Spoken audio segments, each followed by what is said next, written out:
అల్లు అర్జున్ హీరోగా చేయబోయే కొత్త సినిమా ఖరారైంది. 'పుష్ప 2 ది రూల్' తర్వాత ఆయన చేయబోయే సినిమా ఏది అనే ప్రశ్నకు సమాధానం లభించింది. తమిళ దర్శకుడు అట్లీతో పాన్ ఇండియా సినిమా చేయనున్నారు. ఈ సినిమాను అల్లు అర్జున్ పుట్టినరోజు కానుకగా ఏప్రిల్ 8న ప్రకటిస్తారని తెలుస్తోంది. ఈ క్రమంలో దీనికి సంబంధించిన మరో ఇంట్రెస్టింగ్ అప్డేట్ నెట్టింట వైరల్ అవుతుంది. పలు నివేదికల ప్రకారం ఇందులో ఫీమేల్ లీడ్గా గ్లోబల్ బ్యూటీ ప్రియాంక చోప్రాను ఎంపిక చేసుకునే ఆలోచనలో ఉన్నారట డైరెక్టర్ అట్లీ.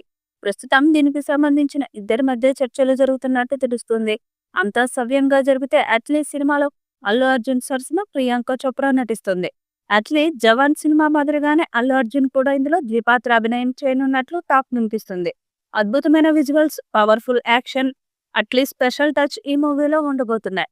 ఇకపోతే అల్లు అర్జున్ ప్రస్తుతం తమిళ దర్శకుడు అట్లీతో చేతులు కలపబోతున్నట్లు తెలిసిందే. రాజారాణి సినిమాతో దర్శకుడుగా పరిచయం అయ్యాడు అట్లీ. మొదటి సినిమాతోనే తనకంటూ ఒక ప్రత్యేకమైన గుర్తింపును సాధించుకున్నాడు. మొదటి సినిమాని చేసిన అట్లీకి తమిళ్లో వరుసగా స్టార్ హీరోస్తో సినిమాలు చేసే అవకాశం దక్కింది.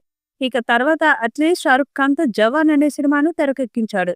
ఈ సినిమా గురించి ప్రత్యేకంగా చెప్పాల్సిన అవసరం లేదు. దాదాపు 1000 కోట్ల వరకు వసూలు చేసింది ఈ సినిమా. అయితే ఇప్పుడు అట్లీ స్థాయి కంప్లీట్ గా మారిపోయిందని చెప్పొచ్చు. అట్లీ అల్లు అర్జున్ కాంబినేషన్ లో ఒక సినిమా జరుగుతుందని ఎప్పటి నుంచో వార్తలు వినిపిస్తున్న సంగతి తెలిసిందే. కేవలం తమిళ్లో మాత్రమే కాకుండా ప్రస్తుతం తెలుగులో కూడా ఎంట్రీ ఇస్తున్నాడు అట్లీ.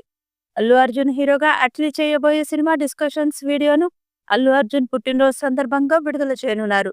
అయితే దీని గురించి బన్నీవాసు ట్విట్టర్ వేదికగా ఒక హింట్ కూడా ఇచ్చారు. ఈ చిత్రాన్ని ప్రముఖ నిర్మాణ సంస్థ సన్ పిక్చర్స్ నిర్మించనుంది. ఈ చిత్రానికి అనిరుద్ రవిచందర్ సంగీతం అందించనున్నట్లు తెలుస్తుంది. ఈ సినిమాలో అల్లు అర్జున్ ద్విపాత్ర అభినయం చేయనున్నారని సమాచారం. చర్చలు మాత్రం దాదాపు పూర్తి అయిపోయాయని తెలుస్తుంది.